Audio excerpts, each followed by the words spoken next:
I used to believe that marriage would be more fun, a journey of shared laughter and adventure, but as I immersed myself in work, the years slipped by unnoticed. And suddenly, I was 43. The thought of facing the future alone made me uneasy. That was when I met him, a quiet, reassuring man, 2 years older than me. Over time, he captured my heart. 6 months after we began dating, we got married and moved into a new house to start our life together.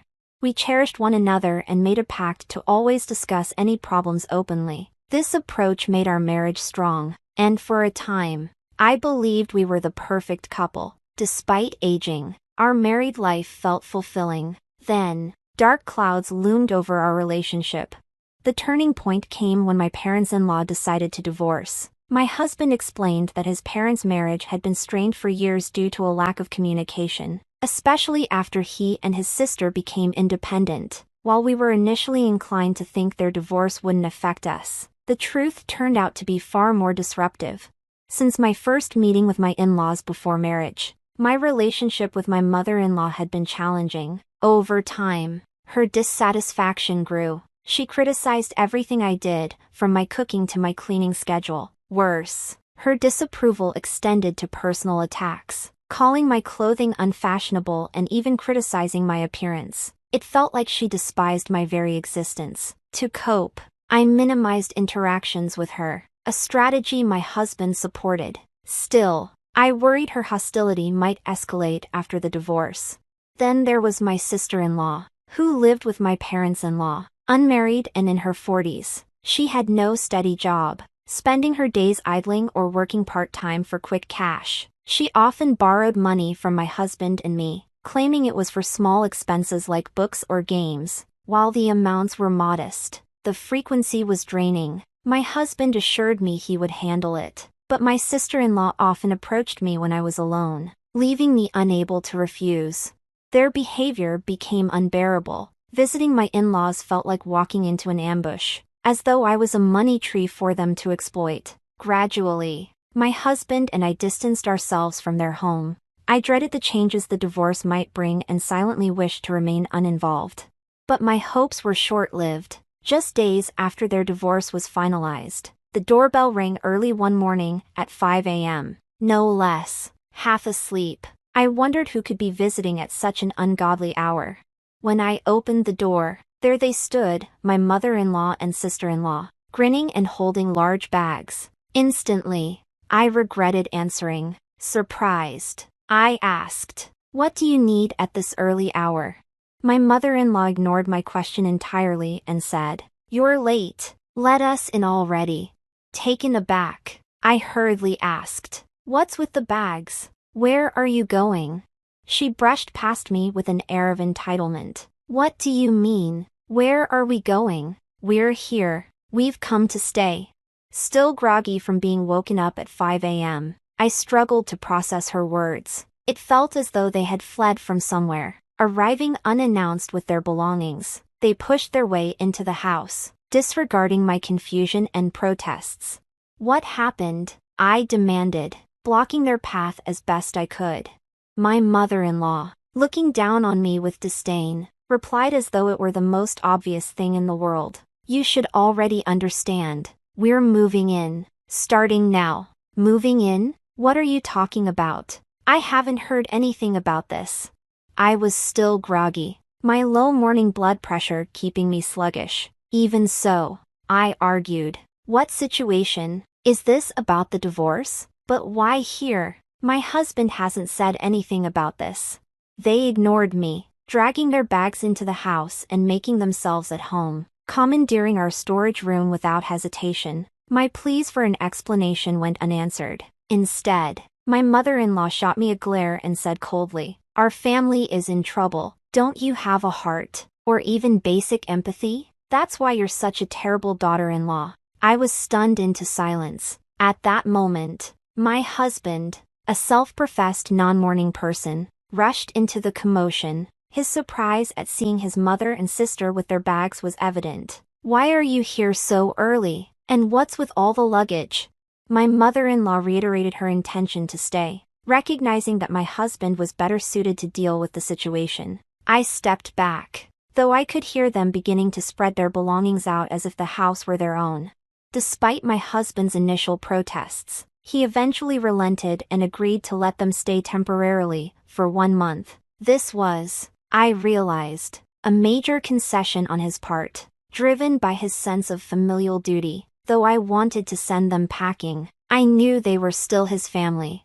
In the days that followed, we cleared out the storage room for their use. I found myself preparing 3 meals a day for them, as though I were running a boarding house. They offered no help whatsoever, instead treating themselves as guests. If meals weren't ready on time, my mother-in-law would make sarcastic remarks like, "Isn't it ready yet? I'm starving." Or does this house take pleasure in keeping its family hungry?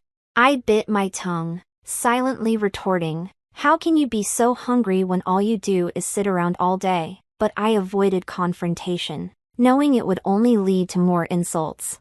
At first, I continued to cook for them, but over time, I began to question my compliance. Why was I accommodating their demands when they contributed nothing? They spent their days lounging in the living room, watching TV, and barking orders: prepare the bath, bring coffee, serve snacks, vacuum the floor. By the end of the first week, I was already nearing my breaking point. I was mentally and emotionally drained. To make matters worse, my sister-in-law shamelessly extended her hand and said, "Give me some pocket money." Startled, I asked, "What do you need it for?" With an air of childish defiance, she snapped, "Why do I have to explain that to you?" It was incomprehensible to me why I should hand over money to someone who refused to contribute to household chores or expenses. However, I knew that if I confronted her, she would immediately run to my mother-in-law, escalating the hostility. To avoid further conflict, I kept my response minimal. "You're not my child," I said flatly. Her reaction was swift and indignant. "You're letting your sister-in-law suffer in this house," she exclaimed dramatically, as though she were a victim.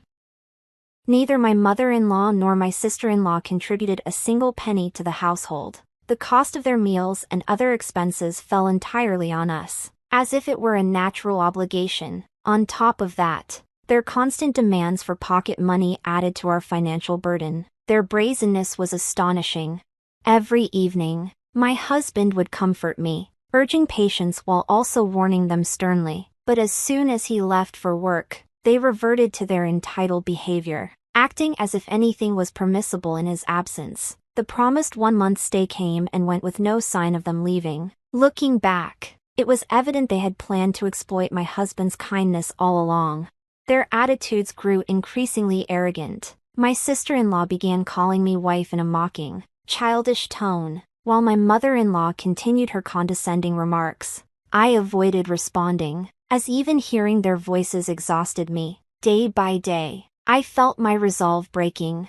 I can't live like this anymore. I'm at my limit. I have to do something, I told myself repeatedly.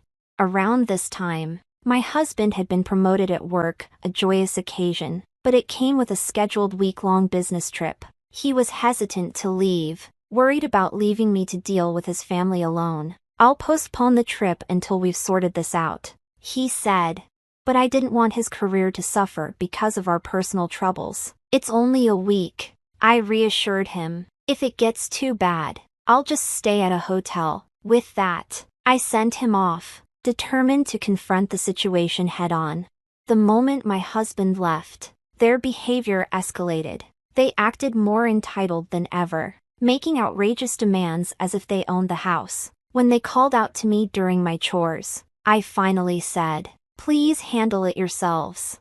That simple statement unleashed a torrent of complaints. My mother-in-law sneered, "You're my son's wife, and yet you can't even manage the basics?" In my time, arguing wasn't allowed. "Your way of thinking is so naive."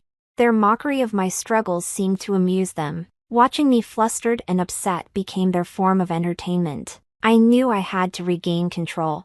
3 days into my husband's trip, my mother-in-law threw another sarcastic remark my way. "Can't you even manage what I asked you to do yesterday? Are you really that incompetent?"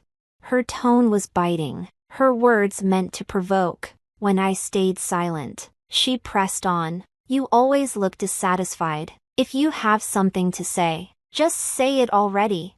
This was the moment I had been waiting for, a chance to confront them. Taking a deep breath, I finally let out my pent-up frustrations.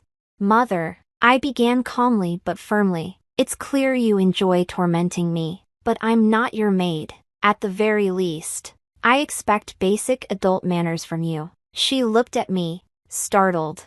As I continued, you demand I prioritize your every whim over my busy schedule. That's called selfishness. And asking for money without contributing anything? That's mooching. How can you expect to be treated as decent adults when you don't act like it? You're both old enough to know better. Sister, you're in your 40s. Mother, you're not far behind. Or are you regressing into children? Do I need to take you to a doctor? My bluntness left them momentarily speechless. Their faces turned red as they processed my words. How dare you speak to me like that? My mother-in-law finally shouted, her voice trembling with fury. You have no right to be so impudent. My sister-in-law joined in, declaring, if you can't serve us, you're useless. Finally, my mother-in-law spat out, it's unthinkable for a daughter-in-law to act like this. If you can't respect us, get out of this house. I was stunned by the words get out. This house belonged to my husband and me. The audacity of these freeloaders, who had barged into our home uninvited, now demanding I leave, was beyond belief. But I couldn't afford to lose this battle. I needed a plan, and fast. Then, an idea struck me, a way to turn the situation to my advantage. Though I'd need my husband's consent later, I decided to act swiftly. Feigning remorse, I said, I'm sorry. My words earlier were too harsh. As an apology, how about I fund a trip for you both? A nice getaway. My treat. As expected, their eyes lit up at the mention of a trip. That's fine, my mother-in-law said, feigning dignity, while my sister-in-law grinned triumphantly. I added casually, oh, and during your trip, I'll also be leaving for a while. My sister-in-law clapped her hands in delight. Really? You're leaving? Great! Now this will finally be our house. Though my mother-in-law maintained a composed demeanor, I could tell she was pleased. I wasted no time arranging a week-long spa trip for them, ensuring they'd be out of the house. The very next day, they left, eager for their vacation. With the house to myself, the real work began. I immediately informed my husband of everything. He was fully on board with the plan. True to my word, I packed up our belongings and relocated to my parents' house a few train stops away. Upon arriving, I explained the situation to my parents. They were initially shocked but soon embraced me with understanding and support. With their help, I arranged for movers to transfer our belongings to a rented storage unit. By the day before my mother-in-law and sister-in-law were due to return, everything was prepared. The house was emptied, and I was mentally and physically ready for the final showdown. The day of their return arrived, and as expected, my phone rang. What's going on? My mother-in-law screamed. We can't get into the house. It's covered in tarps, and strangers are destroying it. I held the phone away from my ear to shield myself from the shouting and replied calmly. Welcome back. How was your trip? Don't play dumb, my sister-in-law screeched. Why is the house being demolished? Remaining composed, I explained. Oh, those are contractors. I told you before, we were leaving the house. It's being demolished because we don't need it anymore. There was a stunned silence on the other end of the line, followed by a panicked demand for clarification. This house was inherited from my father, I said evenly. After deciding to leave, we concluded it was more practical to demolish the old building and sell the land. My husband and I both agreed this was the best course of action. But, where are we supposed to go? My mother-in-law cried, her earlier confidence shattered. I couldn't suppress a slight laugh. Your belongings have already been sent to your husband's house. He's aware of the situation and will handle it from here. Realizing the gravity of the situation, they panicked further, their voices growing increasingly frantic. I ended the conversation politely but firmly. leaving them to process the reality of their predicament.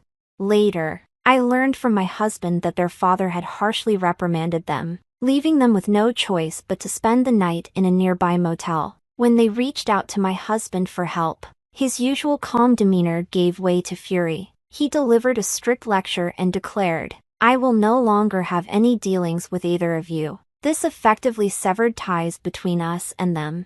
In the months that followed, my mother-in-law took up a job as a cleaner in a motel, while my sister-in-law juggled part-time jobs, struggling to find stable housing. Their self-centered behavior led to frequent conflicts with relatives and acquaintances who temporarily took them in, resulting in repeated evictions. Meanwhile, my husband and I moved to a new rental property closer to his workplace. It was cozy, peaceful, and a fresh start for us. On the site of our old house, construction began on a new, modern single-family home. Once completed, it will mark the beginning of a new chapter in our lives, one free of unwelcome guests and filled with happiness and tranquility.